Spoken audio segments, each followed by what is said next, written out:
নূর, তোমার সব কাজ আমি কমপ্লিট করে দিয়েছি। দেখো, কালকে থেকে তোমার ক্লাস, আজকে তোমার কোনো কাজ নেই। তুমি এক কাজ করো, তুমি চাঁদনির সঙ্গে পাশে চলে যাও। এই চাঁদনি, এদিকে আয় তোমার। আয়। নূর, আমি হচ্ছে আমার মেয়ে, ওর নাম চাঁদনি। চাঁদনি শোন, তুই বাসায় যাওয়ার সময় ওকে সঙ্গে করে নিয়ে যাবি, ঠিক আছে? আর আমার আরো একটা ক্লাস আছে, আমি শেষ করে আসছি।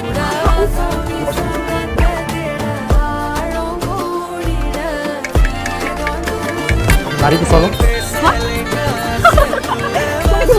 আমার বাবা আমাকে বলেছে তোমাকে সাথে, তার মানে আমি তোমাকে সাথে করে নিয়ে যাবো। নিয়ে যাবে?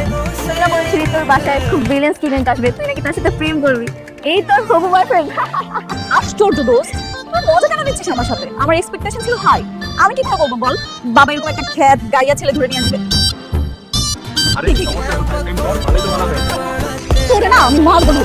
ওর সাথে প্রেম করবো আমি? আমার ক্লাস দেখতেছিস না? আমাকে দেখে বসতেছিস না? দেখলে তোমার